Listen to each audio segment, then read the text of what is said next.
This is the CBC Morning Report for today, Thursday, July 27th. I'm Tisha Hines. Good morning. In our top story, the government of Barbados now has access to over $4 million to assist with its digital transformation program. CBC's Wendy Burke says the deal, which was signed yesterday, sees the acceptance of the Inter-American Development Bank's offer to provide a grant from the European Union to assist with the digital transformation of the Queen Elizabeth Hospital and related institutions. The island's hospital and some key governmental agencies have been given a major boost to get the relevant technology solutions required to transition to digital delivery of core services. The public sector modernization program now has $4.4 million to get back on track after COVID, and the signing took place today at government headquarters. Viviana del Carmen Alva Hart, the IDB representative, explained how the money would be used at the island's critical care facility. With today's signing, we are expanding these efforts at the QEH. So the financing will provide new computer systems and changes in the functional of the institution, and with obviously appropriate training of personnel. Cybersecurity. This is something very important for us to remark.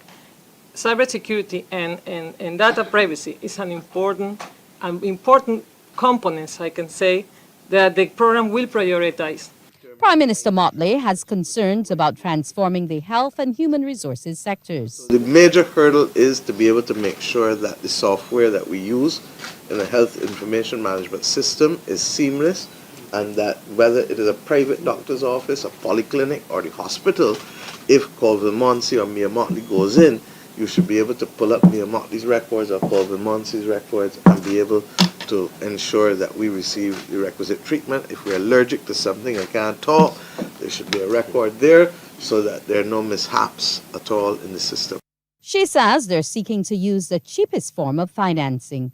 We're seeking to use the cheapest form of financing available to the government of Barbados in the form of that EU loan, which is, as I said, at 1.4%, which is much less than inflation over the course of time, and therefore you begin to see why we see this as a serious concessional loan. The European Union ambassador, Malgorzata Wazaluska, is happy to renew the partnership to help the country move forward. Health systems resilience and digital transformation of health facilities was one of the priorities identified for Barbados, and what we're doing today is a proof that we don't just talk, but we also act. And I'm particularly happy that this also shows that digital transformation, which is important for Barbados, but also it's a priority for EU. Minister in the Ministry of Finance, Ryan Strawn, Minister in the Ministry of Health, Dr. Sonia Brown, Director of Finance, Ian Carrington, and Central Bank Governor, Dr. Kevin Greenidge, along with other IDB representatives, were present. Wendy Burke, CBC News. Thank you, Wendy. The US $4.4 million to digitize the Queen Elizabeth Hospital is a welcomed injection to keep the institution patient-centered. A lot of the software running the systems there is now outdated, and cybersecurity is also key. So Minister in the Ministry of Health and Wellness, Dr. Sonia Brown, welcomes it. There will be training involved with this whole program, and the staff at the hospital will indeed be grateful for it. As Minister Strong said, the data, we are behind as a country in terms of data for the medical services, and we really can't proceed with proper medical care without the data to back it. So all of this will come in helpful, and I just want to say quickly, thank you to the IDB. Minister in the Ministry of Finance, Ryan Strawn, says what is about to happen with the digital program is key. There will be training involved with this whole program. This is an important element in terms of building up Barbados' digitization strategy, particularly within the health sector. And if COVID has taught us nothing, is that we really need to ensure that our systems are not just up to date, but we're able to utilize the data in the best possible way in order to improve the delivery of healthcare services for all Barbadians or for anybody who may visit. Coming up on the CBC Morning Report, U.S. military vets warn of UFOs creating a security risk.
Three retired military veterans testified Wednesday at a House hearing on UFOs, warning that the sightings are a national security problem and that the government has been too secretive about them. The Department of Defense, they have released video that they shot from fighter jets, and they've said, look, we've found these objects, but we've seen absolutely no evidence that there are UFOs. But they don't like it to call them UFOs. They've changed it now to UAPs, unidentified aerial phenomenon. So what these former pilots said before this committee was that it's very, very common. One pilot said that he talked to a pilot. They had gone up, 2 F-18s off the coast of Virginia, saw this object. He described it as a black cube surrounded by a clear sphere, and that it passed between the two planes within 15 meters so that they were able to identify it. Another pilot said, look, I've seen these things fly in a way that technology simply doesn't exist that allows them to fly that way, stopping suddenly, accelerating to Mach 1.1 in absolutely no time at all. But again, the bigger, probably more shocking claim is what you just mentioned, is this former intelligence officer saying that for decades the U.S. government has been retrieving broken crashed spaceships, and he took it even a little bit further. Let's listen to this. If you believe we have crashed craft, stated earlier, do we have the bodies of the pilots who piloted this craft? As I've stated publicly already in my News Nation interview, biologics came with some of these recoveries, yeah. Were they, I guess, human or non-human biologics? Non-human, and that was the assessment of people with direct knowledge on the program I talked to that are currently still on the program. It's really interesting, Patty, isn't it? Because times have changed over the past, 50 years. It's not a secret that can be hidden or brushed under the carpet. And with the development of, you might say, Hollywood movies that have sort of thrown more information in their own way about what alien life could be and how it has or hasn't interacted with us Earthlings, it's something that I think the public in general, do they feel in the US that they want to know more? I certainly know that we want to know more. Well, I know the members of Congress started their testimony by giving out statistics on how many of their voters want to know about this, how many of them believe that we're not alone. I think it's important to point out the claim he made about the U.S. picking up spacecraft and bodies, non-human bodies. He said that he was told of this program, and although he said he had the highest level of clearance, he was not admitted to it. So he's doing this off of hearsay, reached out to the Pentagon. They have flatly denied these claims, saying that they don't, in fact, exist.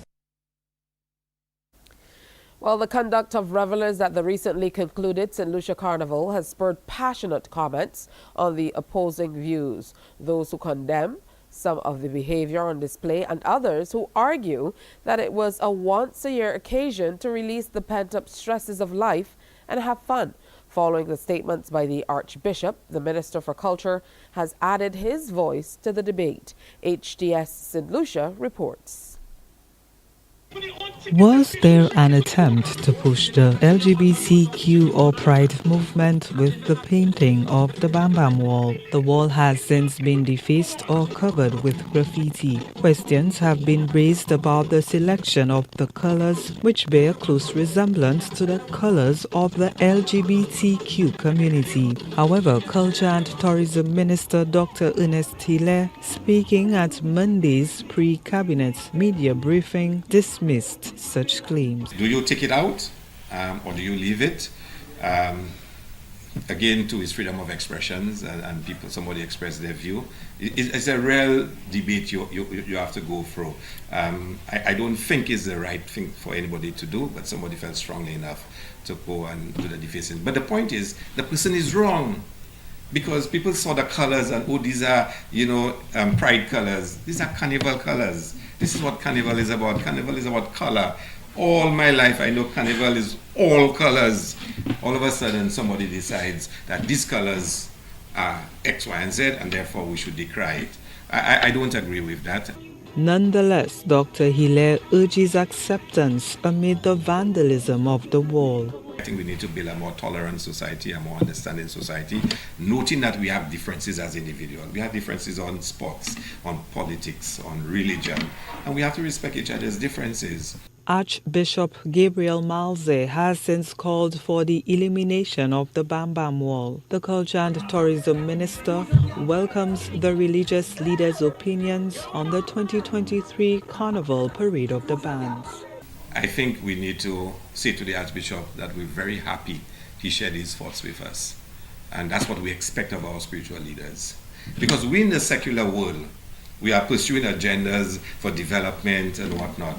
And every now and then we need our leaders to give us that compass to tell us where they think we are going, where we're not going. We need that. You cannot live in a society where there is not spiritual leadership. We need it. We need it. And there are different faiths, but he is probably the dominant spiritual influence in the country, and he's right to share his views with us. And he's right to say to us, gentlemen, maybe the country should not go there, it should go there instead, maybe this is not right, and things. So I'm really glad he did it and he shared his views. Minister Hilaire also stated that the Archbishop's piece also led to deep introspection on some of the not-so-positive things about Carnival. It's time now to preview what's coming up on Morning Barbados. Today we're going to be telling you all about the Breastfeeding and Child Nutrition Foundation here in Barbados. We will also update you on the Green Paper on National Sports Policy town hall meetings that will be coming up. And we're going to feature a few exceptional youth as well as play the game The Eyes Have It. That's at 6:30. But next, more news, sports and weather. So stay with us.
Prominent African leaders and dignitaries are in Barbados as part of an African Union delegation for a groundbreaking reparations and racial healing study tour.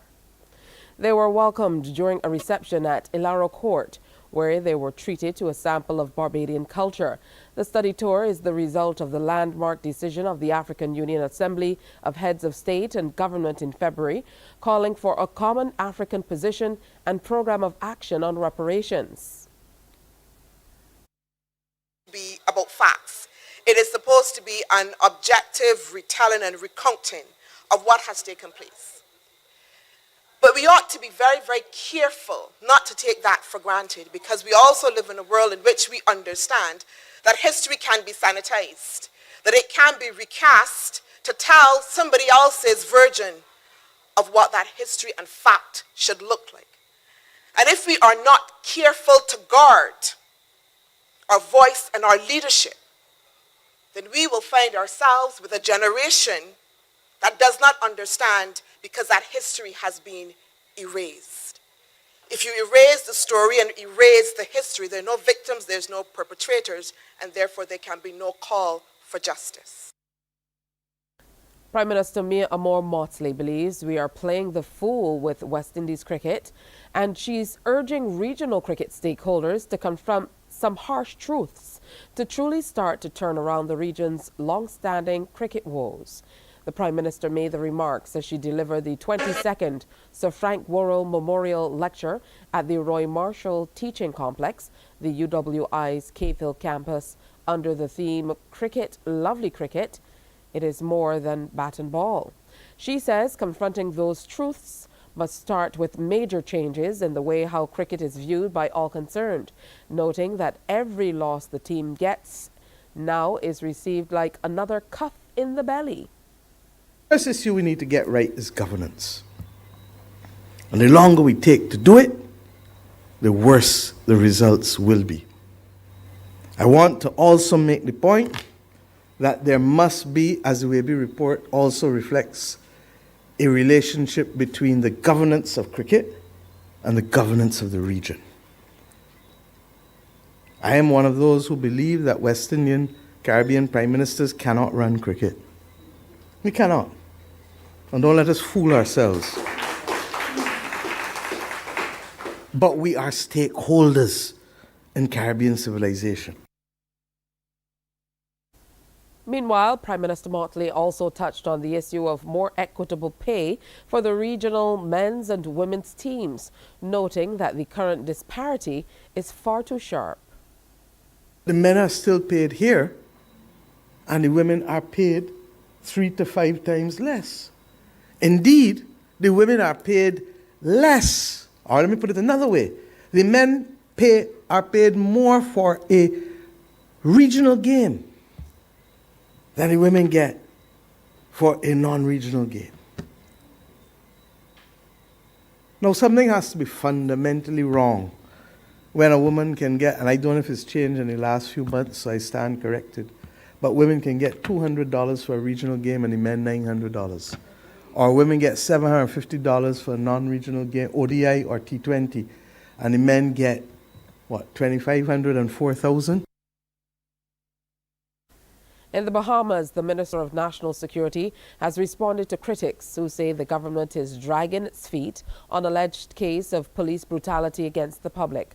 The minister maintains while the government is committed to holding the branches of law enforcement accountable, officials will not entertain matters that cannot be proven. We hear more in this Eyewitness News report. Days after Human Rights Bahamas officials accused the Davis administration of not being as forthright about the status of investigations into alleged misconduct by law enforcement officers, National Security Minister Wayne Munro says officials should take their concerns to court to get results. If you have a criminal case where the accused say he was beaten, the officers say they did not beat him, and the matter is before the court, one, if you're a rights group, and you're really concerned about human rights, do what they do in the UK. Get a team, get somebody to file a civil case, a human rights case. It's just as simple as that. Last week, Eyewitness News sat one-on-one with Human Rights Bahamas representative Jeffrey Butler, who called on Monroe, Police Commissioner Clayton Fernandez, Immigration Minister Keith Bell, and other law enforcement chiefs to be held accountable for a number of reported cases of brutality against residents. Butler mentioned a few incidents that occurred on the Family Islands and here in the capital where individuals were assaulted and, in some cases, killed by police. The police investigate what is reported to them, and somebody has to write a statement. And the reason you have to write a statement is if they then investigate your statement and found that you had willfully lied, there are consequences. But this thing about sending around stuff on social media where nobody is responsible, that's just not the way business is done. The human rights group demanded answers on violence probes weeks after 5 men who brawled with police in a bar in Bimini said officers physically assaulted them with a garden hose, a baseball bat, and a PVC pipe after taking them into custody. Well, to that, here's what Monroe has to say. It is not sufficient that somebody alleges the police has beaten them. They have to prove it. Anyone who alleges that they have been the subject of police brutality, my position is simple. Make a complaint.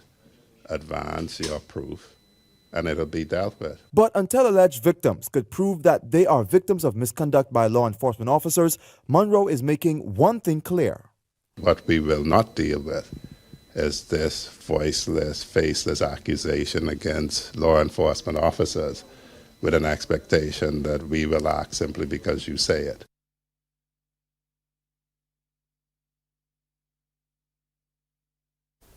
Grenadians will have a special $50 note to commemorate the country's 50th anniversary of independence. Grenada's Independence Day is February 7th. We have a report from GBN Television. The Monetary Council of the Eastern Caribbean Currency Union has approved the issuance of a $50 commemorative note to mark the 50th anniversary of Grenada's independence. We approved the issuance of a commemorative $50 note to mark Grenada's 50th anniversary of independence. Grenada will celebrate its 50th anniversary on February the 7th, 2024, and we expect this special commemorative note to be circulated in the second half of 2024. That was incoming chairman of the ECCB Monetary Council, Minister for Finance in St. Vincent and the Grenadines, Camilo M. Gonzalez, as he presented the communique of the 105th meeting of the ECCB Monetary Council.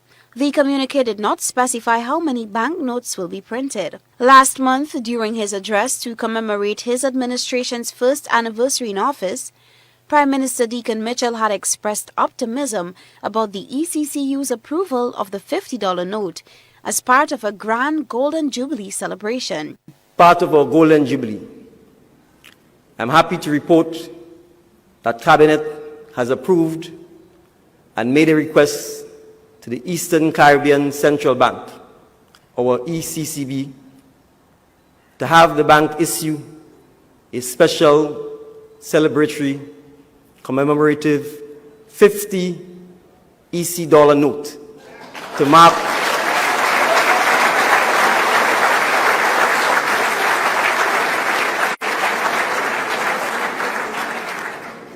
Grenada's 50th year of independence. Grenada will celebrate its 50th anniversary of independence on February 7, 2024.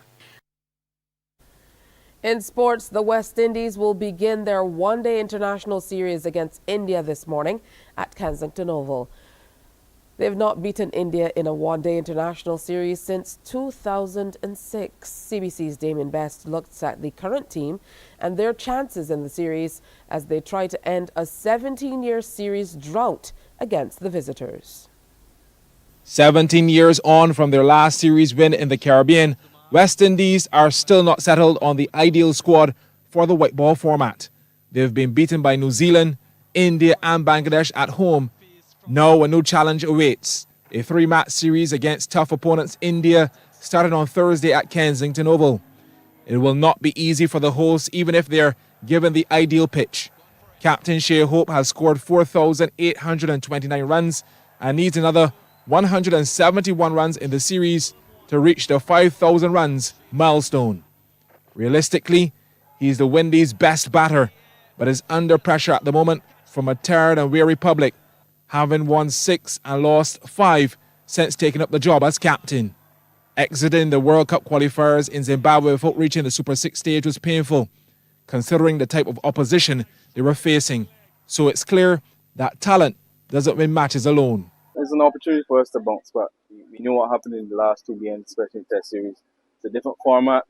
It says another opportunity for us to showcase our skills and show the world what we can prove. We know the Zimbabwe stint is in the past. It gives us another opportunity for us to improve our skills. There's certain things we need to address, but now is a good start to do so. In the head-to-head battle between West Indies and India, in matches played and won in the Caribbean, the Windies have the edge over the visitors 20-19. India has had their share of challenges as well. They were beaten by Australia in a 3-match ODI series in March this year, 2-1. However, they outclassed a New Zealand side at home in January, 3-0. If we look at the Windies side, Nicholas Pooran is not available at the moment, which means Shimron Hetmar, who is making a comeback, is expected to fill the role. Hetmar averages 35 in the format from 47 matches, but it's still unknown where his head is at since his last ODI was back in 2021. And that was against Australia at Kensington Oval, and he scored 6. Anytime Shimron's around, we know there's going to be a lot more depth in the batting department, and especially a guy like him who can transform any batting lineup. He can take the attack to bowlers, and he can be a real impact player for us, and it's great to see him back. Jason Holder is also missing and may be covered by another all-rounder in Romario Shepherd or a genuine bowler for head. Thank you so much, Damien. So make sure you head on down to Kensington Oval this morning to support our boys. Let's take a look at weather. The barometric pressure stands at 1013.5 millibars. It's presently 26.8 degrees Celsius. The relative humidity stands at 86%, and the winds are blowing out of the east at 26 kilometers per hour. Present temperature generally fair. Sea conditions for Barbados for today: smooth to moderate in open water with swells peaking at 1.5 meters and increasing. Here's a look at how the tides roll in. And the general forecast for Barbados today: a mix of sunshine and clouds with a few brief scattered light to moderate showers. Into the evening, it will be pretty much the same. Partly cloudy with a few brief isolated showers. That's today's morning report. Our next newscast is Newsday at 12 noon on TV8, followed by The World at 1 on our radio network of stations. Morning Barbados is next. Wake up, wake up, wake up, wake up. Barbados, get up. Good morning, Barbados, good morning. Good morning to you. Good morning, morning, morning, morning.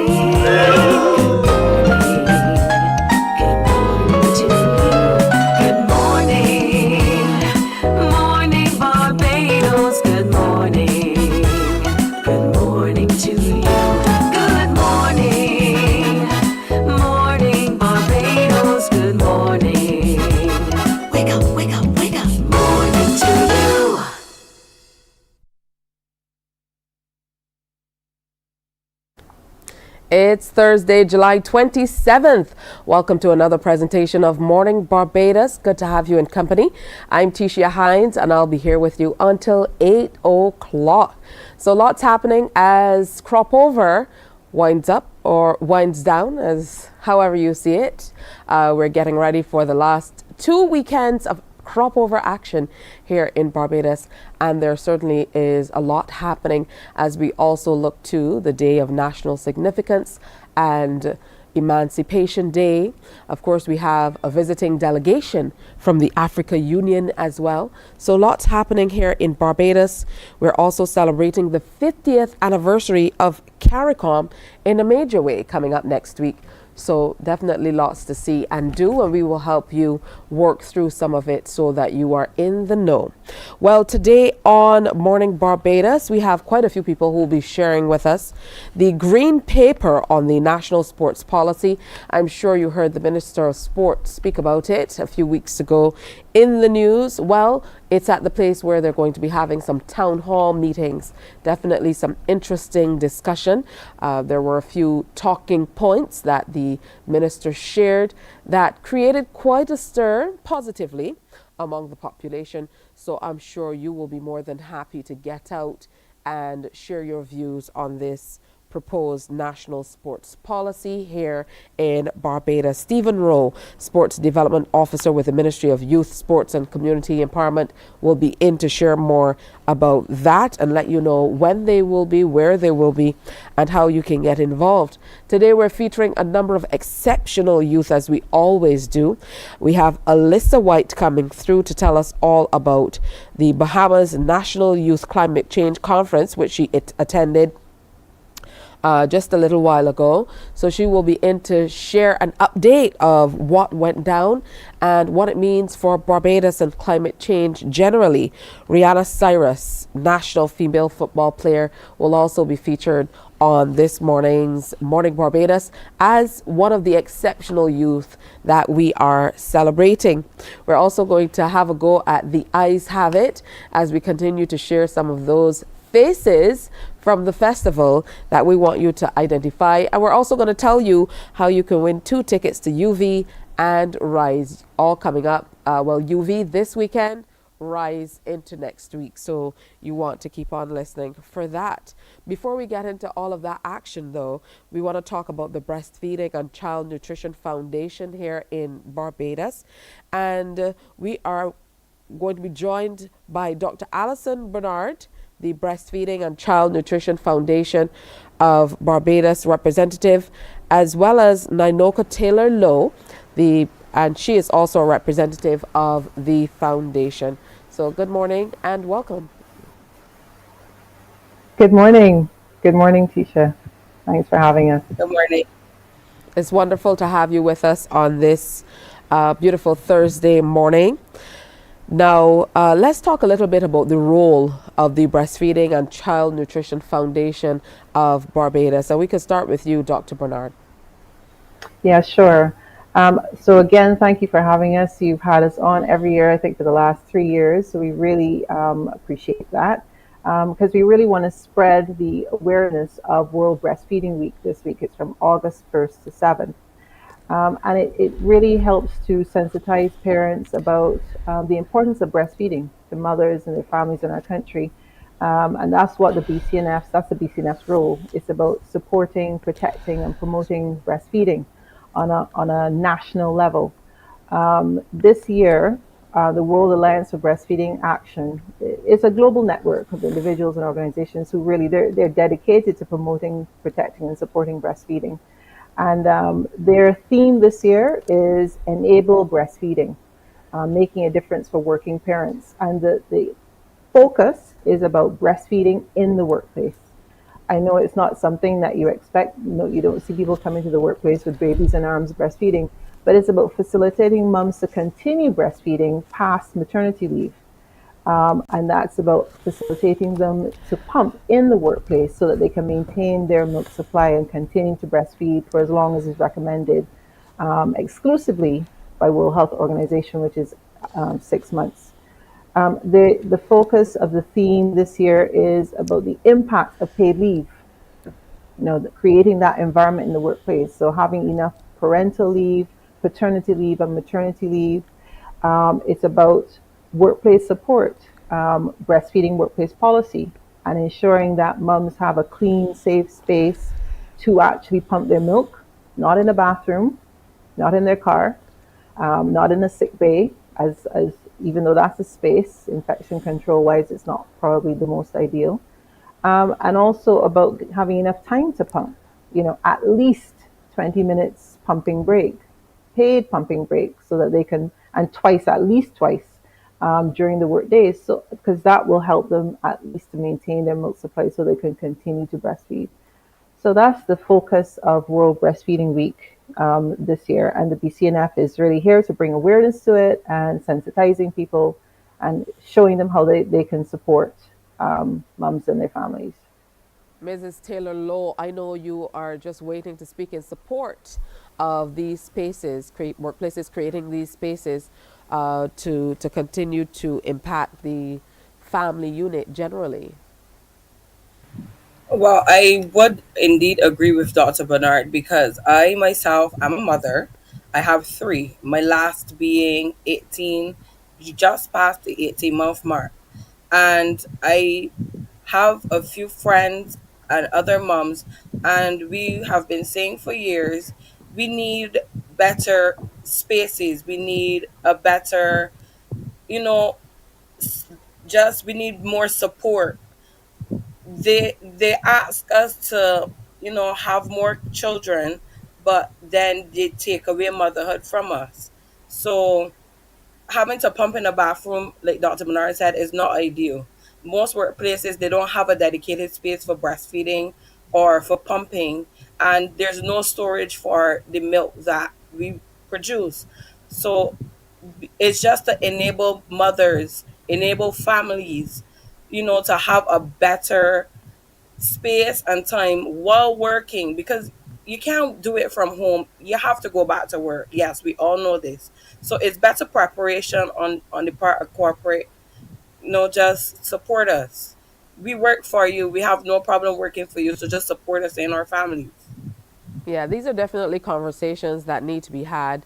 And for me, it's a bit of a bugbear that we don't have enough conversations on things like breastfeeding and workplaces supporting working parents a lot more, because the time that working parents have to spend maybe dropping off and collecting children, as opposed to having workspaces that facilitate maybe a daycare center, or, as you mentioned, facilitate parents being able to breastfeed and have their children closer, it could certainly make for, and there's empirical data to show that it could make for a far more productive environment. One of the reasons I believe that we have to talk far more about breastfeeding as well is I don't think that we share how many challenges many women go through, Dr. Bernard, in just even trying to breastfeed. I think people assume that once a woman has a child, she's able to take the child and the child latches on and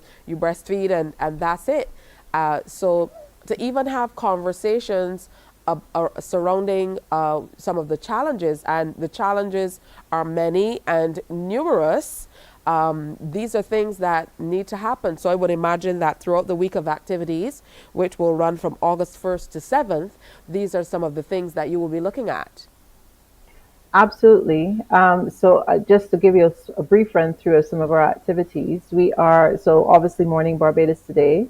And then on the 29th, we are at Barbados Family Planning. They have an open day.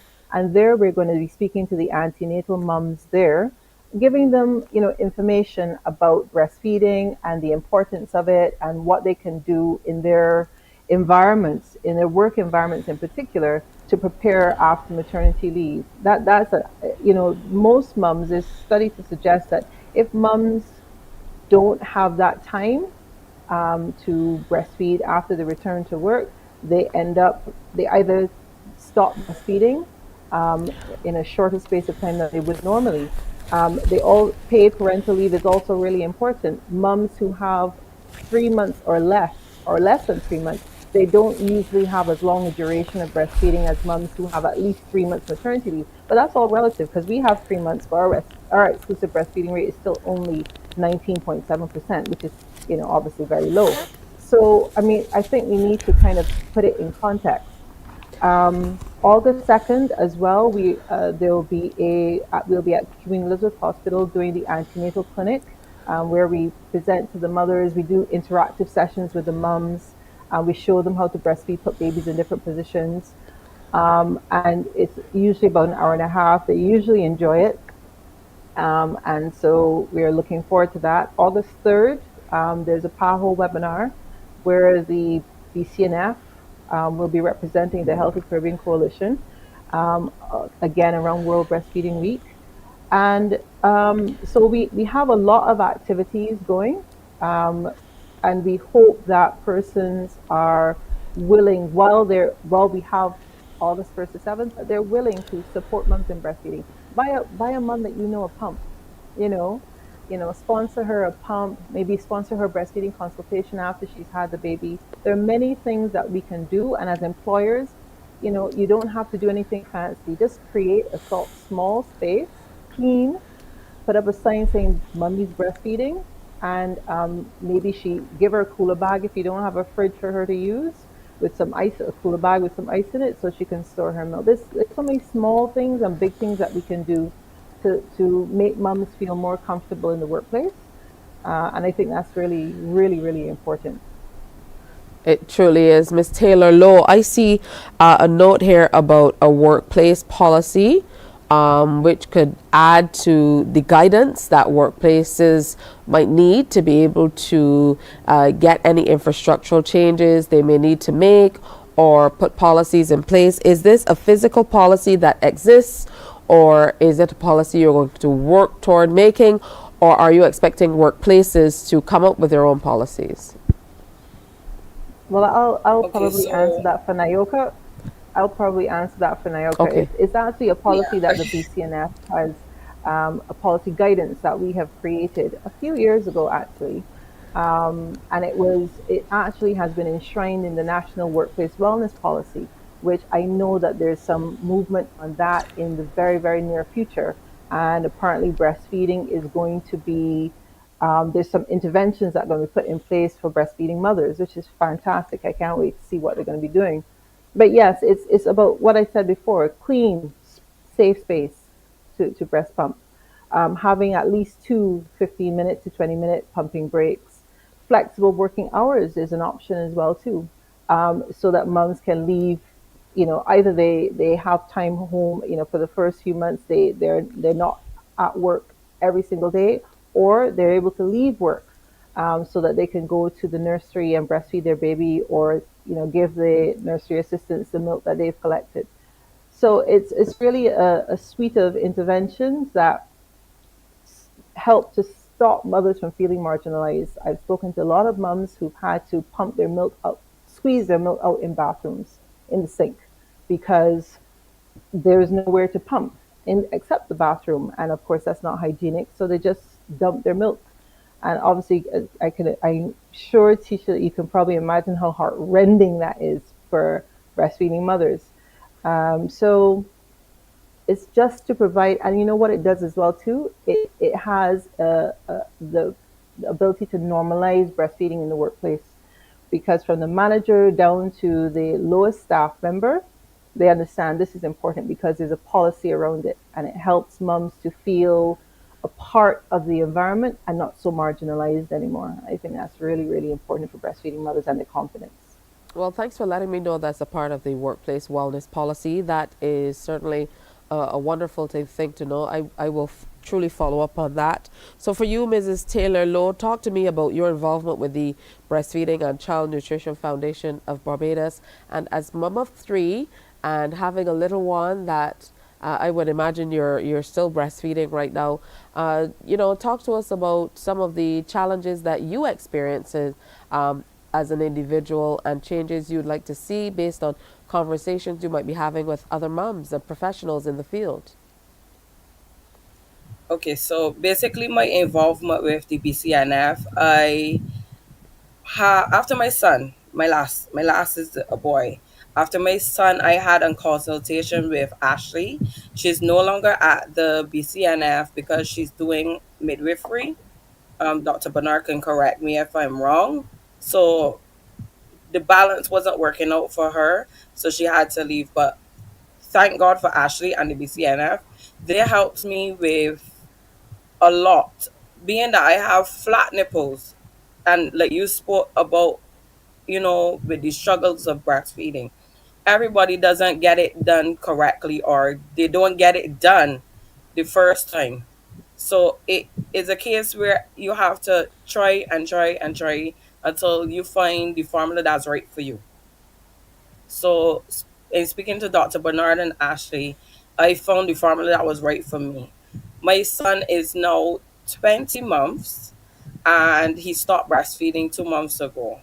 So he did it on his own. I was trying to make the 2 year mark, but he did it on his own. He was exclusively breastfed for the first 6 months, and Afterward, he just loves his tummy, so solids were more his thing, but he would still try to pop, for breast milk in between. I would say the most challenging part of that with my son was that I work shift work, so 6:30 to 2:30 or 2:30 to 10:30, and trying to breastfeed or pump as a waitress is not that easy. If you work in the breakfast shift and you pump just before you get to work, sometimes by the time you are doing the prep for lunch, turnover for lunch, you have to go and pump again. There was sometimes that I could not make it to pump because breakfast turnover was so close to lunch that I could not make it.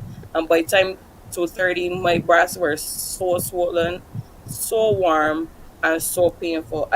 The only space and time I could have gotten was to the bathroom in the staff quarters and try to alleviate myself. And it was gut wrenching. Like, this is for my baby, and I cannot give him this. It's so painful. I cannot make it home to give him what I know is best for him.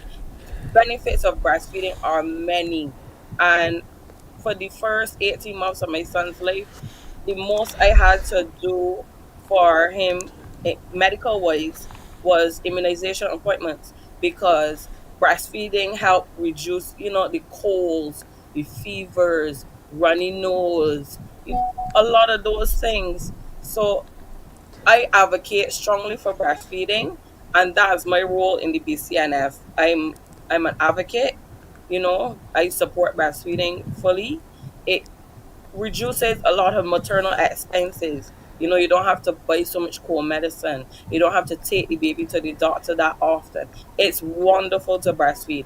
Every mother may not be able to breastfeed for as long, because my son was the longest. My eldest daughter, she only did it for the first 6 months and then she was done with that. She was very tired. My second child did it for 11 months. So it's not a hard and fast rule, 2 years. But if you get past the 6 month mark, kudos to you, because some moms say that they don't get to 3 months. So that's my role in the BCNF. And I made an unorthodox way into the foundation, but I'm here to stay.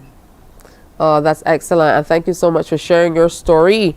Like I said, there's so many of us who don't share any stories at all. So you kind of have to learn as you go along.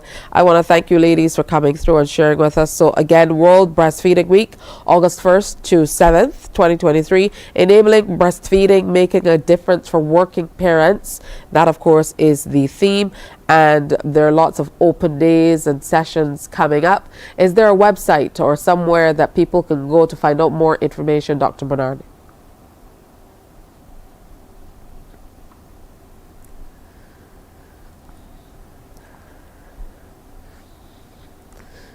I believe you're muted, Dr. Bernard. Oh. Sorry. Okay, let's go again. So the website is www.thebcnf.org. We have a telephone number, 828-8934. You can find us on Facebook and on Instagram. And if you want to email us, thebcnf@yahoo.com. So there's loads of ways to contact us. If you need breastfeeding support, we'll come to you. We do breastfeeding consultations. We do breastfeeding classes. We have support groups in person and virtual. We are doing podcasts. We're doing everything. We're a very, very active bunch.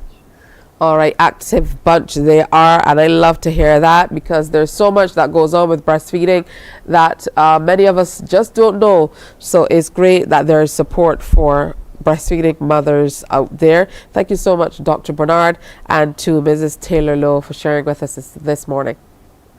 Thanks so much for having us. All right, of course, we want to wish you all the best for your week of activities as well. We're going to take a break here, and when we come back, we're talking that sports policy that's coming up at the town hall meetings, and we're going to let you know how you can get involved. Morning, morning, morning. Good morning. Good morning to you.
morning, morning, morning. Good morning.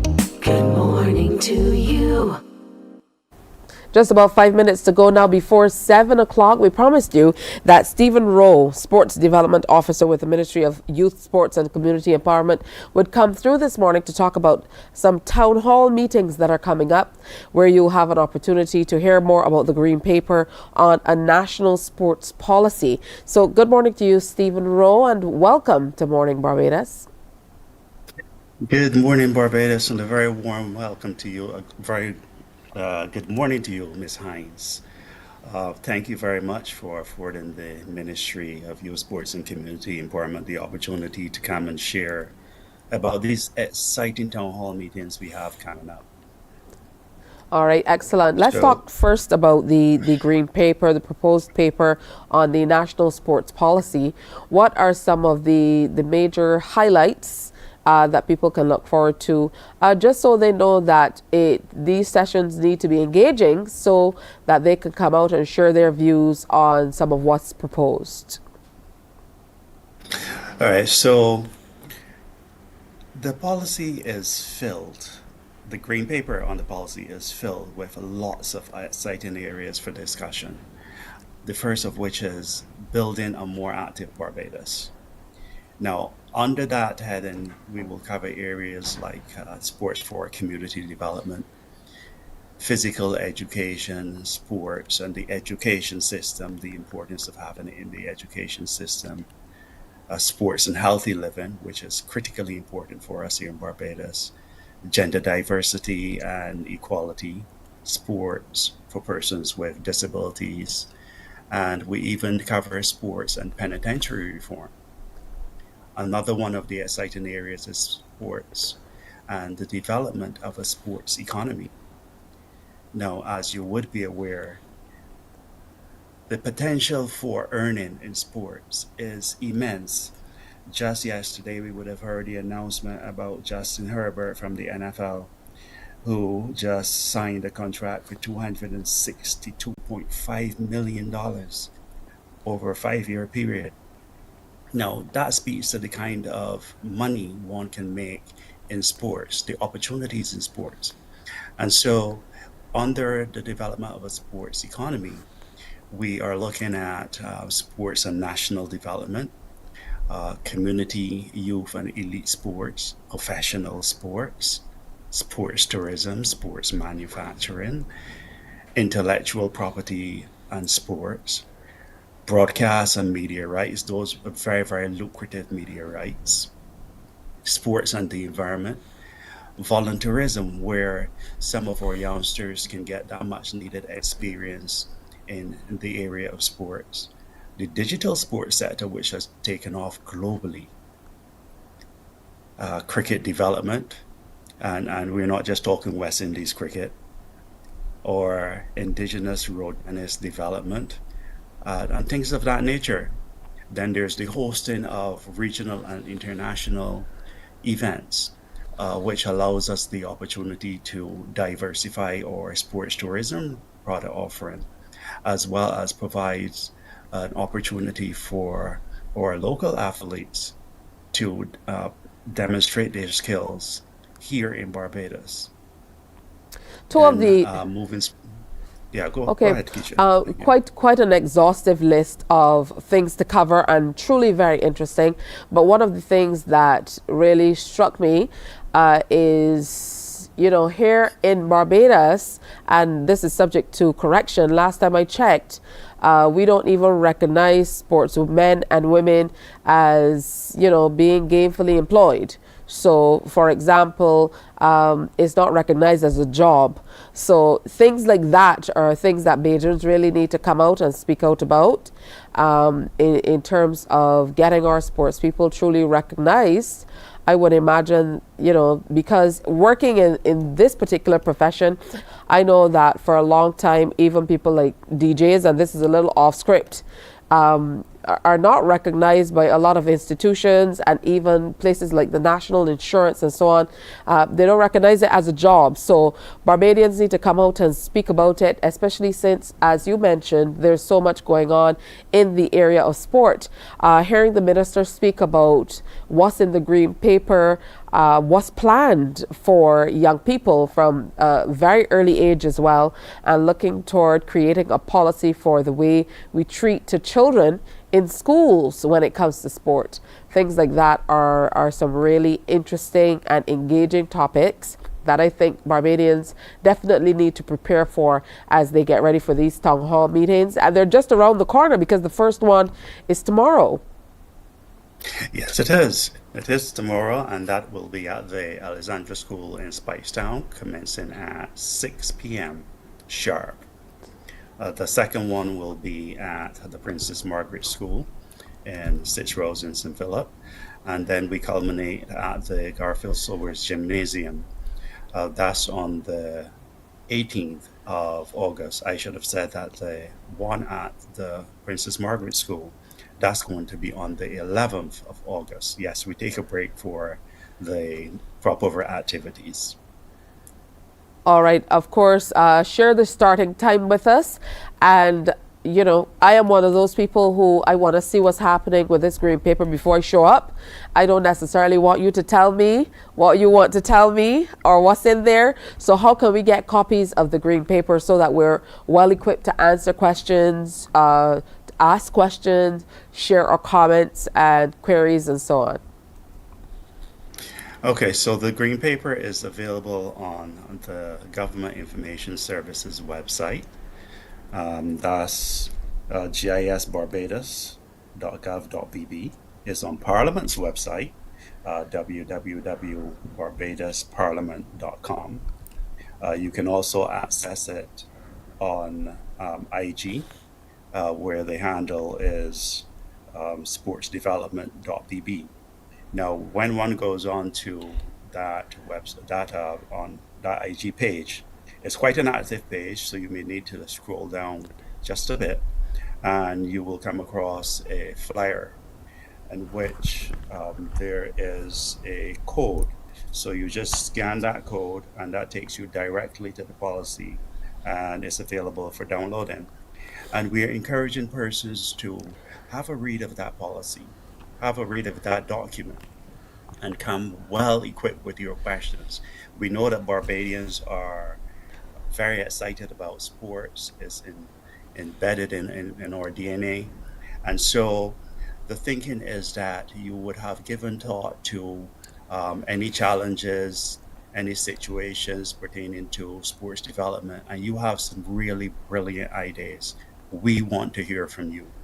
We want you to come out, join us at the town hall meetings and share your thoughts, share your views. And Keisha, this is a historic event because we don't have a sports policy, and so this is history in the making. And so we're inviting all Barbadians to come on out, join us, be part of that making of history. Help us to define what our sports policy or national sports policy looks like. It's also my understanding that we can email comments and so on before the town hall meetings? Yes, you can. Right, those can be emailed to stephen.rowe@barbados.gov.bb. All right, so you can definitely share beforehand. I'm sure you can tell I'm quite enthusiastic about this. And I'll be one of those faces you definitely see at these town hall meetings because this policy really has been needed for a long time to bring tales out of school and share personal experience, because I think it's important for people to get their head in the context of what's happening, to understand, you know, what this is all about and how momentous a moment this is for us in history in terms of creating this policy. You're absolutely right. But in recent times, I was attempting to help a young man get a scholarship to be able to go study sports overseas. And the response from, you know, one of the ministries was, well, they don't necessarily give scholarships for the study of sport because it can be done here. So, you know, if it is a subject or an area that can be done here, then they don't see why you would need to travel to be able to do it. And I thought that was so just outside of what right thinking people should even say, because there's so much that young people can learn if there are opportunities in sport outside of the island to be able to come back to Barbados and share. So it really speaks to the way that we treat sports and sportsmen and women and sport in general, and where we need to go. So I want to thank you so much, Mr. Rowe, for coming through and sharing with us, and we most certainly look forward to that. I was taking notes. The first town hall is tomorrow at the Alexandra School, Queen Street. The second one is Friday 11th at the Princess Margaret School. The third one is on Friday 18th at the Wilde Gymnasium. They all start at 6 o'clock. They're being hosted by the Ministry of Youth, Sport and Community Empowerment. Remember, you can download the green paper on the National Sports Policy on the GIS website, and you can send comments beforehand to Mr. Rowe at the ministry as well. So thanks to you and the entire team at the ministry for the work you've put in. We certainly look forward to engaging with you further at these town hall meetings. Isha, just very, very quickly before you go, let me just say that the ministry is, and Brain Tales Out of School, the ministry is in the process of getting the authorization from Cabinet to offer scholarships in the area of sports. And Excellent. we are actively working, we have been over a number of years actively working with youngsters to facilitate them going off to scholarship, to college on scholarship. And it is an ongoing process. That's excellent. It's wonderful to hear. It's wonderful to hear, and great opportunities for so many talented young people that we have in Barbados who are excelling in the area of sport, but who truly can do better on the world stage. I wish you the very best, and be sure to come back and share with us how things are going with the town hall meetings. Most definitely. Thank you very much, Keisha. All right, the time has quickly moved past 7 o'clock. We're going to give you an update of the news next. Stay with us. Morning, morning, morning. Good morning. Good morning to you.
Morning, morning. Good morning.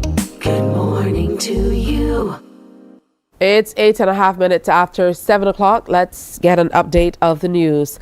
The government of Barbados now has access to over $4 million to assist with its digital transformation program. CBC's Wendy Burke says the deal, which was signed yesterday, sees the acceptance of the Inter-American Development Bank's offer to provide a grant from the European Union to assist with the digital transformation of the Queen Elizabeth Hospital and related institutions. The island's hospital and some key governmental agencies have been given a major boost to get the relevant technology solutions required to transition to digital delivery of core services. The public sector modernization program now has $4.4 million to get back on track after COVID. And the signing took place today at government headquarters. Viviana del Carmen Alva Hart, the IDB representative, explained how the money would be used at the island's critical care facility. With today's signing, we are expanding these efforts at the QEH. So the financing will provide new computer systems and changes in the functional of the institution, and with obviously appropriate training of personnel. Cybersecurity, this is something very important for us to remark. Cybersecurity and data privacy is an important components, I can say, that the program will prioritize.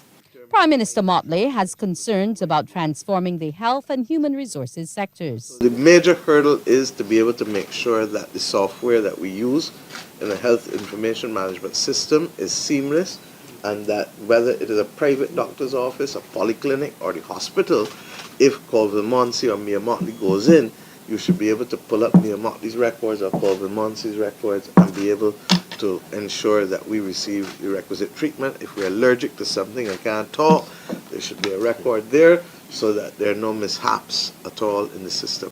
She says they're seeking to use the cheapest form of financing. We're seeking to use the cheapest form of financing available to the government of Barbados in the form of that EU loan, which is, as I said, at 1.4%, which is much less than inflation over the course of time, and therefore you begin to see why we see this as a serious concessional loan. The European Union ambassador, Malgorzata Wazaluska, is happy to renew the partnership to help the country move forward. Health systems resilience and digital transformation of health facilities was one of the priorities identified for Barbados, and what we're doing today is a proof that we don't just talk, but we also act. And I'm particularly happy that this also shows that digital transformation, which is important for Barbados, but also it's a priority for EU. Minister in the Ministry of Finance, Ryan Strawn, Minister in the Ministry of Health, Dr. Sonia Brown, Director of Finance, Ian Carrington, and Central Bank Governor, Dr. Kevin Greenidge, along with other IDB representatives, were present. Wendy Burke, CBC News. Thanks, Wendy. And staying with that story, the U.S. $4.4 million loan to digitize the Queen Elizabeth Hospital is a welcome injection to keep the institution patient-centered. A lot of the software running the systems there is now updated, and cybersecurity is also key. So Minister in the Ministry of Health and Wellness, Dr. Sonia Brown, welcomes it.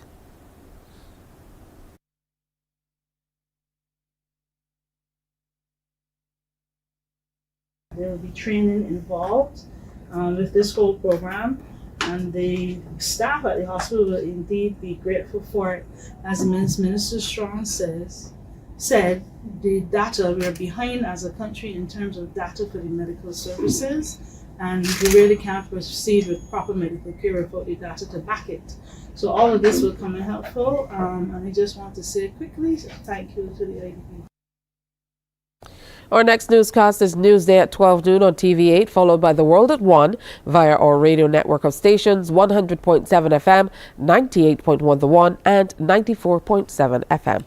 Morning Barbados continues after this. Morning, morning, morning. Good morning. Good morning to you.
morning, morning. Good morning. Good morning to you.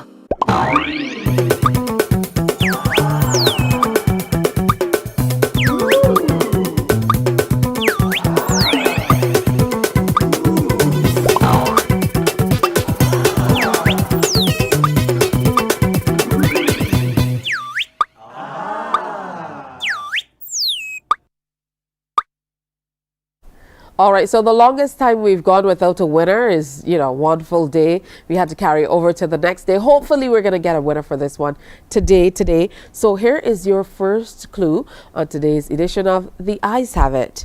He is a multi-talented artist. Look deep into those eyes and see if you know who we're talking about. Again, he's a multi-talented artist. The Eyes Have It. Now, every single week we have an opportunity to feature young people who are doing exceptional things all across Barbados, the region, and indeed the world. So we are going to be featuring some young people today who are definitely making moves for Barbados across the region.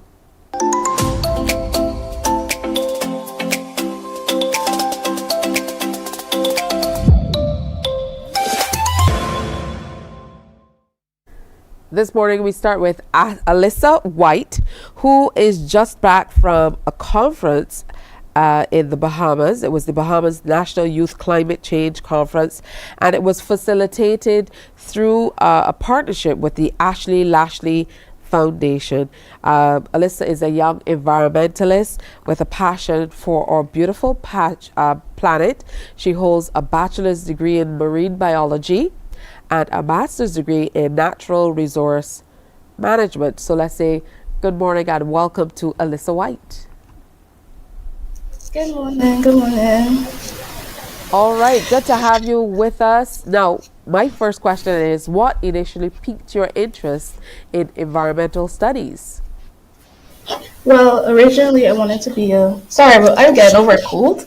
So, but I originally wanted to be a marine biologist because I was very drawn to the water. But then as I further on pursued my studies in Jamaica, I learned the different aspects of the environment, being terrestrial and under the water. And then with my master's in natural resource management, that kind of helped me jumpstart my activism in the environment. All right, so talk to us about this conference that you're just back from in Bahamas. How did it go? It was really good. The Bahamas conference was basically an opportunity for youth to come together because the Bahamas is broken up into different family islands, and youth from each family island get to come in and listen to different presentations on different aspects of the environment, such as sustainable agriculture, health, blue carbon credits, conservation, marine resources, a whole different bunch of stuff. And then at the end of that, they were able to bring their ideas together and collate a youth action policy document, which they will present to the government of Bahamas, which I thought was very impactful. What are some of the key takeaways from that document? So a lot of the issues that the youth believe they were having, which I kind of believe is similar to some of us in Barbados as well, is the lack of education, education all around, because not the environmental or the climate change aspect is not pushed enough in schools. So they believe that they know little to none about it, and they don't understand why they have to care about it. So that's one aspect, as well as the fact that because of family islands which are further away from the capital, have less access or receive the access late rather than those closer to the capital. So they find it a bit unfair, and they want to have a better dissemination of information across the board. Based on what you've seen, your areas of study, the areas that are near and dear to your heart, what do you think Barbadians need to do more of generally to be able to take better care of our environment? I will honestly think the first step is to care, first off, because I find like we need to understand that this is our environment, this is where we're going to live our days, and if we don't take care of it, then we're going to have to reap the repercussions of us not taking care of it. So we have to try and be cautious of us where we put our litter. We have to be cautious of what we do on the beach, especially when we go to the beach. If you have a picnic, please remember to clean up after yourselves. Also, try to get involved as much as possible. There's a bunch of campaigns, environmental campaigns going on, so it's best to like educate yourself as well as to be involved. I know that you're working on a few other opportunities for young Barbadians to be able to assist and learn more in this area through something called the Youth Climate Action Summit. Tell us about that. The Youth Action Climate Summit is basically an opportunity for youth to come together, and it's thanks to the Ashley Lashley Foundation as well, because they are the ones going to be running it. But they are bringing youth together so they're able to be educated on climate change and the environment, and as well have a voice in these types of discussions. All right, that is excellent. For you, where are you hoping to take all that you've been learning, academically, and the experience you're gaining on a daily basis, so to speak, as you attend these many conferences and represent not only yourself but Barbados as well? Where are you hoping to take this passion of yours? So I hope to take it further, where I want to be able to advocate for more rights to the youth, especially in the environmental space, because we are stakeholders in the environmental space, and we should have a voice in terms of the decisions being made in terms of the environment. Some of the programs that I'm actually doing currently right now is I actually launched my Women in Agriculture program last week, which is training women in sustainable practices of agriculture. And from that pilot project, we're going to carry on to the youth, and that will be our second pilot, our second cohort next year. All right, that's absolutely wonderful. It's great work that the Ashley Lash Foundation is doing with young people, and most certainly in this particular area as well. Now, the theme for that conference that you attended was Driving Climate Action, a Golden Opportunity for Youth Empowerment. I want you to speak directly to young people who might be interested in the environment as well, or others who might not recognize that there might be an interest as yet about the difference that they need to make to be able to maintain our environment or help to get it back to a place where it is far more sustainable than what we're seeing now as the fallout from things like climate change. So what I would say to young people is that a normal trend is that people believe that because they don't know enough, they don't have a right to speak on it. But that's not true. You have an opinion, and you're entitled to your opinion as well. So no matter how small a change is, it is still a significant change, and you should still go ahead and make that change, because it might end up being on a large scale a better change. So in terms of that, I feel like young people should just educate themselves, as well as make opportunities and spaces to bridge gaps, because although environment feels like a sector by itself, it has an involvement with sports and business and all that. Everything is tied together. So all we have to do is just bridge that gap between the environment and other sectors, and then they will be able to understand that everything is in a circular economy. Absolutely. Now, I know through being able to engage at this level, there will always be new things that are either brought to your attention or new things that you learn. What would you say are some of the ways that the Bahamas might be leading the charge, or maybe other islands that participated might be leading the charge on matters involving the environment, that Barbados can follow suit? That is actually a really great question, because one presentation that we had in Bahamas that I thought was very exciting and revolutionary is that the famous retired NBA player Rick Fox, I'm not sure if you know of him, but he owns a business in Bahamas, and what he's doing is he's creating bricks that actually take the carbon from the atmosphere. So imagine a whole development passively extracting carbon from the atmosphere, and that is actually reducing the carbon footprint of the island. So I thought that was an amazing innovative solution that he bringing to the Bahamas, and I think that's something that Barbados should bring on as well. How are you going to work further to try to bring all of your knowledge and experience to bear here in Barbados, in the wider region and the world, based on this passion that you have for the environment? I'm going to continue advocating, continue doing what I'm doing, and as well as educating others, continue to get into schools and communities and to share the knowledge of the environment as well as what is important for you guys as well. I see that you, during your course of study, you honed in on a creature, a sea creature that is found here in the Caribbean Ocean. Tell us a little bit more about that particular creature, because I understand you did your thesis all about this creature as well. Yeah, so my thesis is on Diadema antillarum, which is the black long spine sea urchin. You may be familiar with it because it's that very black thing that's in the crevices of the coral reefs. So basically, they're native to our Caribbean region and the Western Atlantic, meaning that they're only found in this area. So what happened is they had a mass mortality event in 1983, which basically eradicated it or functionally extinct it from the region.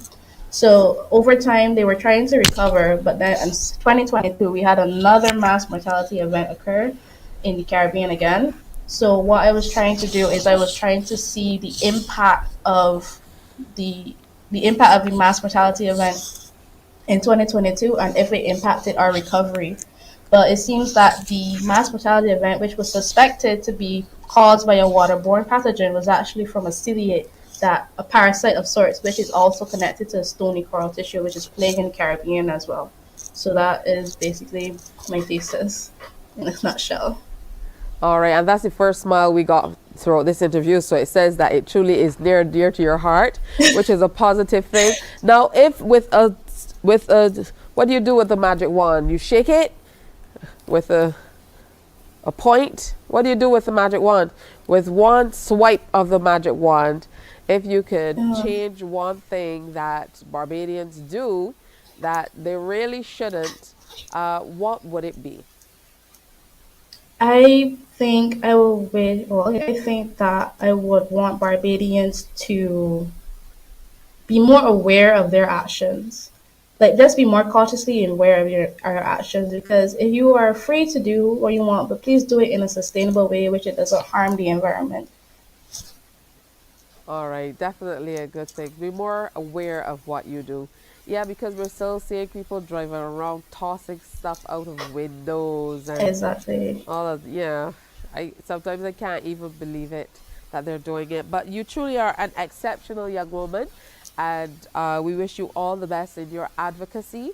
However we can help, we are willing to share as well. So Alyssa White, member of the Ashley Lashley Foundation, and of course she just attended the Bahamas National Youth Climate Conference, which took place July 13th and 14th in Nassau, Bahamas. And in exchange for your participation, the government of the Bahamas will be sending 2 youth ambassadors to participate in an upcoming summit, October 18th to 20th. So let's close out talking about that. So what I want to say before we close off is thank you, Ashalashi Foundation, for allowing me to have the opportunity to go to Bahamas. My involvement came with my participation came with the involvement of being a Hay ambassador for this year, and it was done with also the support of the Division of Youth Affairs. So I want to say thank you so much for allowing me to go and to share my knowledge as well as to listen into different perspectives. And I would like to welcome, as well as open arms, the 2 youth participants from Bahamas. I hope they have a really great time and also learn what we can learn. All right, thank you so much. Another exceptional youth, Alyssa White, sharing with us this morning. Thank you. Thank you.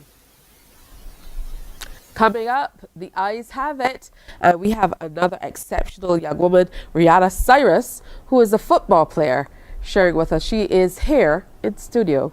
That's all next.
And this player has been labeled as, let me read it correctly, one of the deadliest forwards in the Caribbean.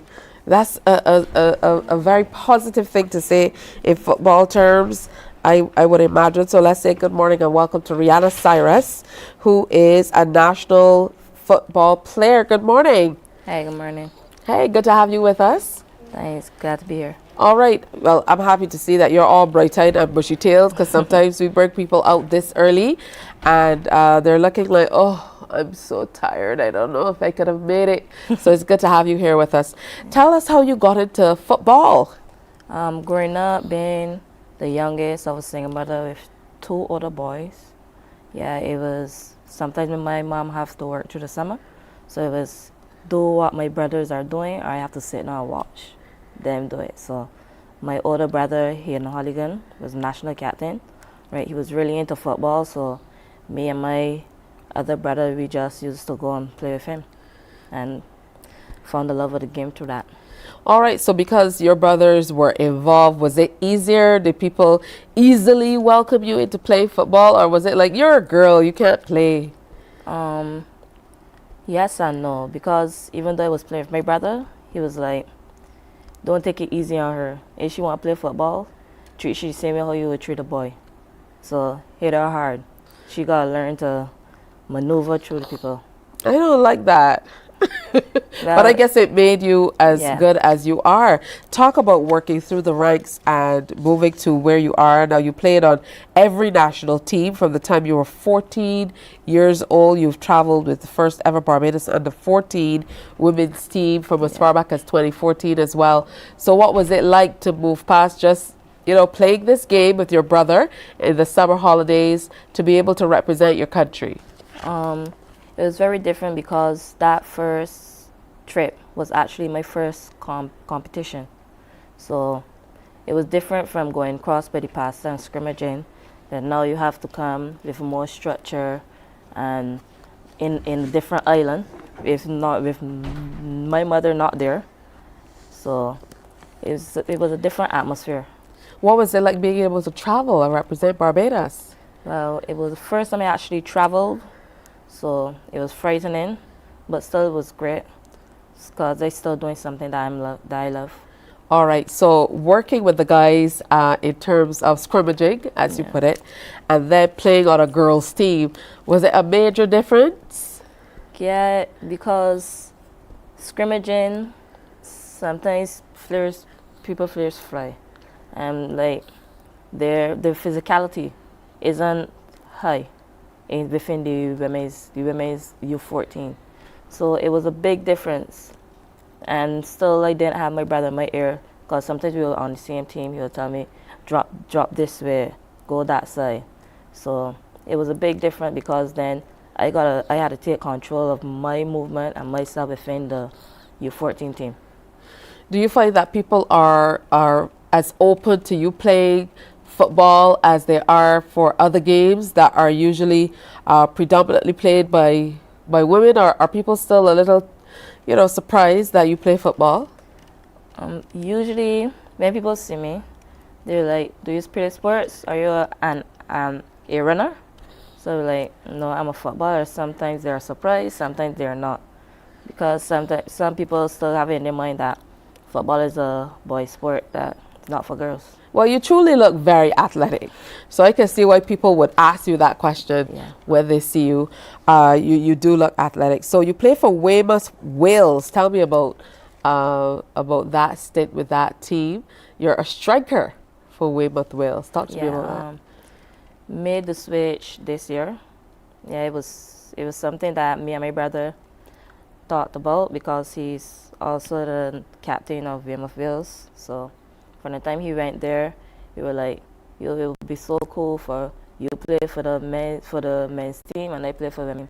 We both wear the same number, so it's a good thing. We just won the Premier League, so it's a good thing coming up. Yeah, you are being, you know, very modest about this, but I'm told that you got the top goal scorer of the entire Women's Premier League tournament with 23 goals. Yeah. So you truly are dominating. How does that make you feel? Yeah, 23 goals, each goal raising the confidence level. So I feel real good because now I have national duties coming up instead of September. So hopefully the confidence roll over to international. Do you think that you get the level of practice and attention and so on that you truly need to get to be able to take your football to the next level? Yeah, sometimes train 4 times a week with both clubs and national, but now you just have to work on myself, my individual training to get myself to that level. All right, how are you prepping yourself for the upcoming duties, national duties? Well, we national training have paused for a little bit due to the finishing of the season, both Champions Cup and Premier League. But yeah, we have a good coach, Mario Hart. So when the girls come out, we put in the effort and hopefully we get the job done.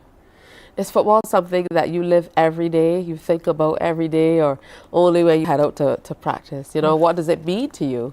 Yeah, no, football is everything. If you go in my house, it's a football match on, especially for Saturday and Sunday.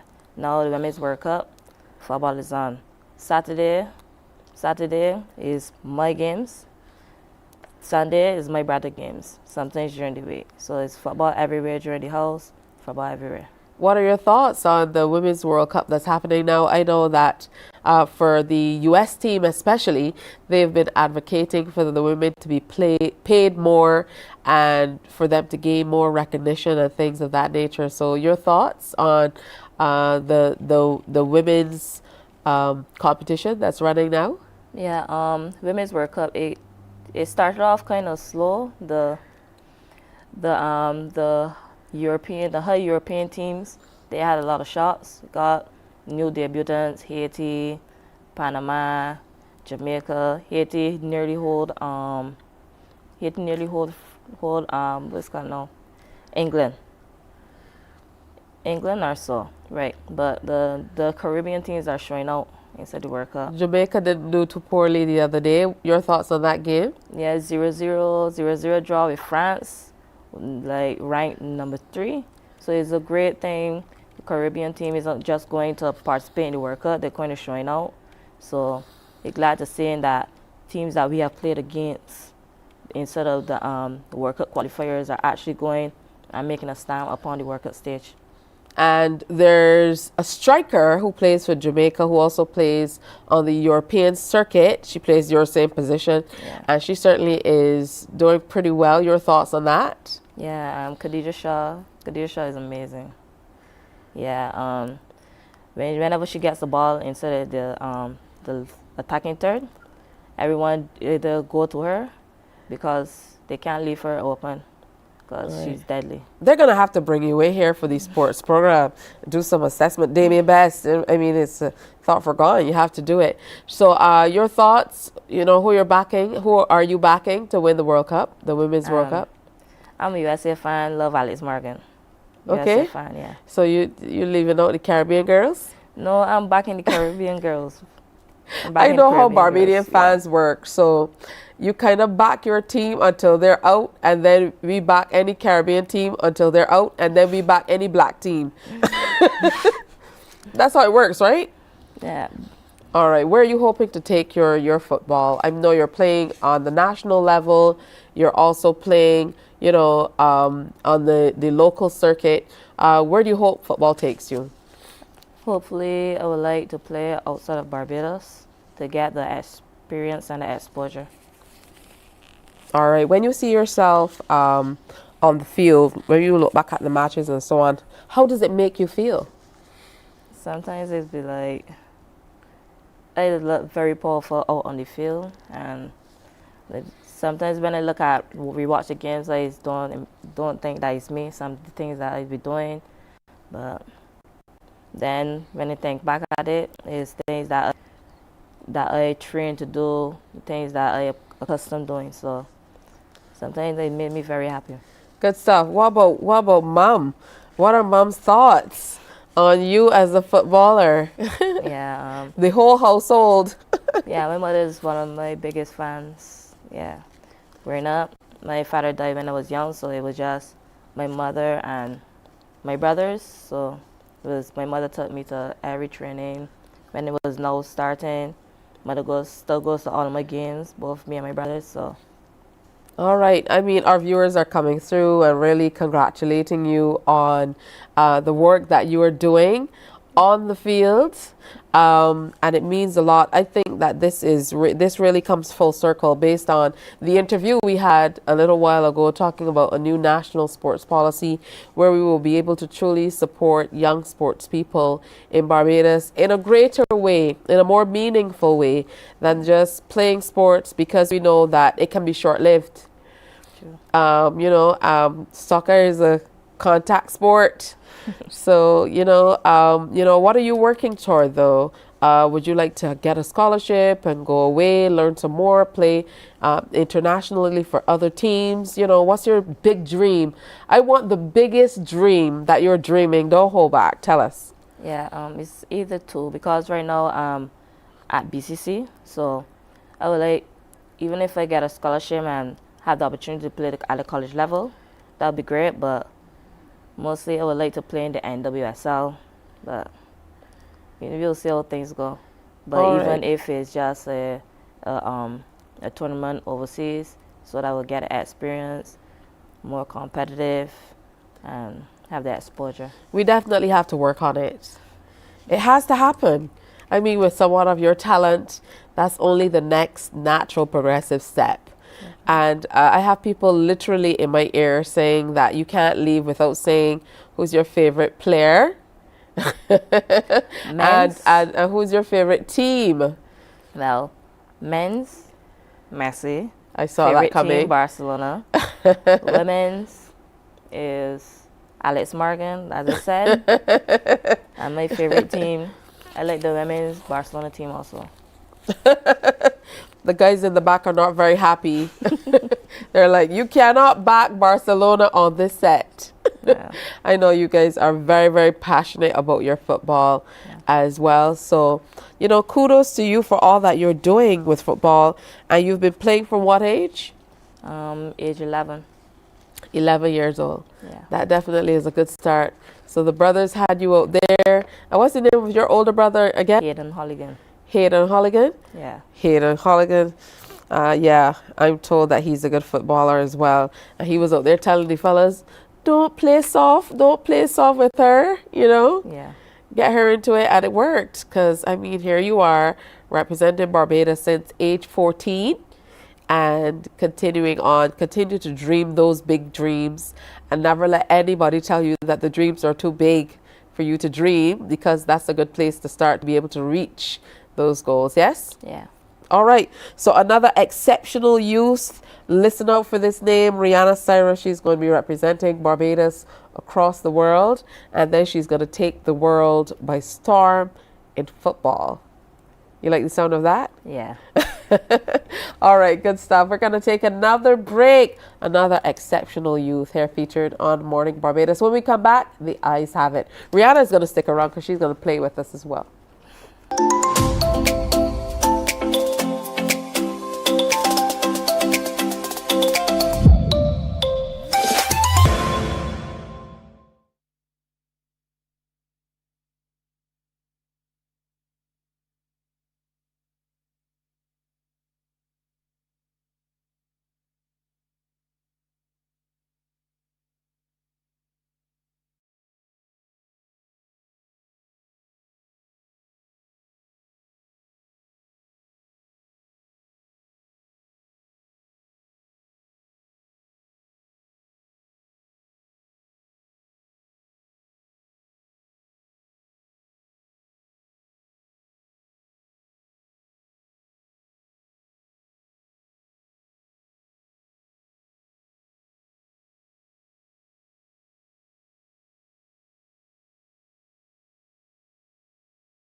morning, morning, morning. Good morning.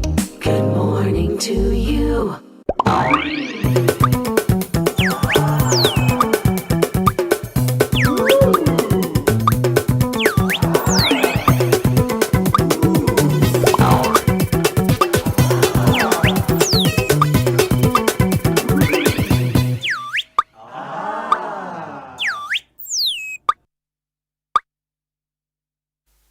So Rihanna Cyrus, one of our exceptional youth featured for today, is still here, and I'm going to teach her how to play the game. Now, I gave you the basics. We're going to show you the eyes, and you have to try to guess who it is. So the first clue I gave was he is a multi-talented artist. She's like, who is that? I can't tell. Look deep into the eyes, Rihanna. She had to put her glasses on. All right, here's the next clue. He is a DJ. He's been DJing since he was 11 years old. And his son also sings. So he's a singer and a DJ. And his son also sings. There are only a few of those people around. And I can tell whose eyes they're not. But can you tell whose eyes these are? Do you want to make a guess? No? Can you think of any DJs whose son also sings? Yes, no, maybe so? I don't know. Rihanna, do you have to wear your glasses when you're playing football? No, please. Why not? Just to read? Yeah. Suppose there's a sign on the field that says, go this way. How will you see it? Pay me no attention.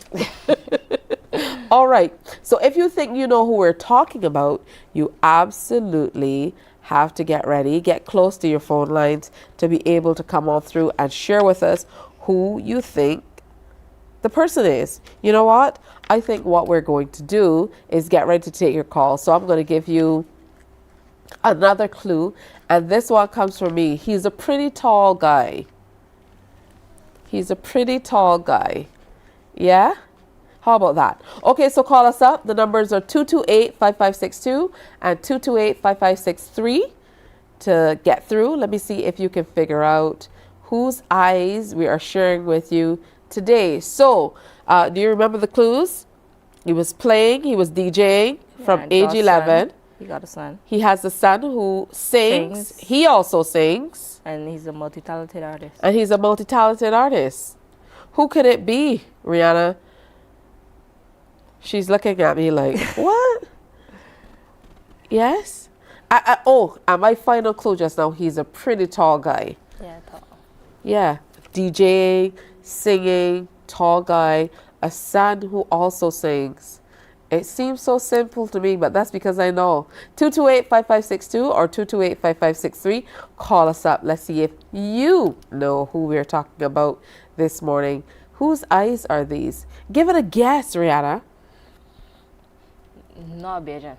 Yes, of course, a Bajan. A Bajan. He sing? Yes. Lyric? No, it's not Rick. I knew you would say that. But I say he's fairly tall. Rick is not tall. I don't know the artist really. Or DJs. Can you think of any tall DJs? I'm helping out Rihanna a little bit too much. All right, let's see if there's somebody on the telephone line ready to try to guess whose eyes these are. You're calling 228-5562 or 228-5563. Let's head to the phone line. Good morning. Good morning. Is it Little Rick? You asked if it's who? Little Rick. It is not Little Rick. Oh. Where are you calling me from? Oh, she's gone already. She said Little Rick as well. No, it's not Little Rick. All right. Even look at those eyes. Those aren't Rick's eyes. Yeah, let's take another call and see if there's somebody else who can guess. Good morning. Welcome. Hello. Good morning. I can't hear you too well. Hi, good morning. Good morning. Do you know whose eyes these are? Versatile. It is Versatile. Yeah. Rihanna is like, okay, thank you. Did you know from the very beginning, or did we have to spruce you up with a few of the clues? All right, so he knew right away. Rihanna, you're thinking now, like, of course, these clues were all so easy, right? Nope. They weren't easy? So what should we have said? I don't know. You don't know? No, I don't really know the artists. I know people who are involved in sports. I know you have tunnel vision, and that is it. You know, you told us that you're sitting in the house watching soccer all day, every day. Your games, your brother's games, regional games, international games. So I understand that. But a special good morning to Versi Wild, of course, also known as Super T, and his son is Extra Wild. Yeah, so good stuff. We're going to take a break here and come on back. It's Morning Barbados, the Thursday edition.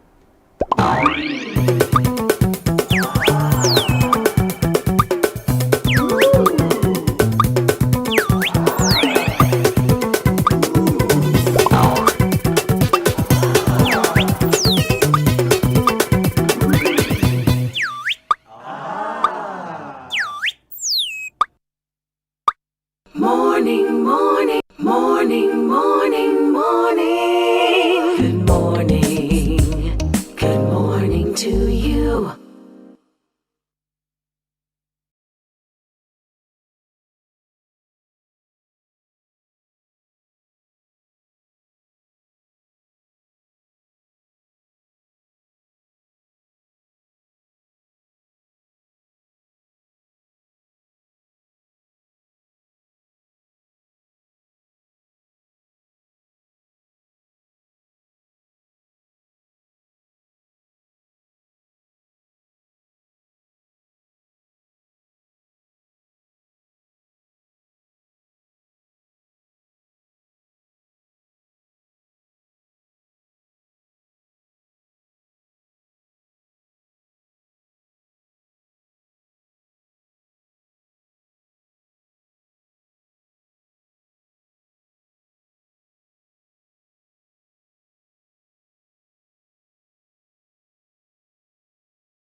Morning, morning, morning. Good morning.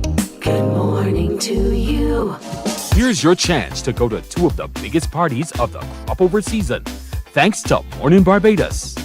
We're giving you the chance to go to Rise Wednesday and UV Vibe Breakfast Party. Just tune in to Mornin Barbados in the coming weeks to get a chance to win a ticket to Rise Wednesday or a ticket for UV Vibe Breakfast Party. So watch Mornin Barbados and win for the crop over season. CBC TV 8, celebrating crop over.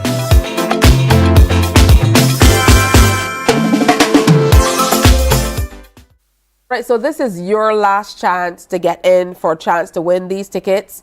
2 tickets to UV and 2 tickets to Rise. We're going to select winners or a winner randomly tomorrow. So this is your last chance to email the answers to the next questions I'm going to give you. The UV question is, where is the event being held? And Rihanna, you can get in with a chance to win too. Where is the event being held? The Rise question is, Name 4 of the DJs playing at the event. Remember, send your emails to morningbarbados@cbc.bb. That's morning without the G. And the draw is going to take place right here on Morning Barbados tomorrow, Friday, July 28th. Don't forget to include your name and number. So again, UV, where's the event being held? Rise, name 4 of the DJs playing at the event for a chance to win. Also up for grabs tomorrow. I know that we've been playing for bragging rights with the Eyes Have It, but tomorrow, if you play the Eyes Have It with us, you have the chance to win 1 male and 1 female costume compliments of Fifth Element Mass. So you want to stay tuned for that. Again, tomorrow you're playing for costumes. That's major. So if you win the Eyes Have It tomorrow, you can walk away with a costume compliments of Fifth Element. So make sure that you're in with a chance for all of those major winnings. I want to thank you for sharing with us, Rihanna. And she's studying physical education at BCC. I wish you the best on that. Thanks. All right. And of course with football as well. So look out for that name. Hey, Q in the Community is headed to Bushy Park Racing Circuit today, hosted by the CW Foundation. So make sure you get on out and celebrate with the Q family as we look forward to Q in the Community at Bushy Park, hosted by Charles Walcott Foundation. Okay. Follow us to Q. That's today. Today is Q Day. So make sure you come on out and be a part of that. Start time 11 o'clock. Can't miss it. This will be a special Q with additional elements such as go-kart racing, a 3K run and walk, a 5K as well. Guest performances by Mikey, happy hour mixology sessions with Ryan Adamson and Damian Williams, the mixologists. Visual arts displays by John F. Walcott and friends. And there will also be a skating display. So lots to see at Q in the Community today. That's it from us for this Thursday. Do have a great rest of the day today. And be sure to wear your smiles, whatever you do. And come on back tomorrow for the Friday edition of Morning Barbados. See you later. Bye-bye. Wake up, wake up, wake up, wake up. Barbados, get up. Good morning.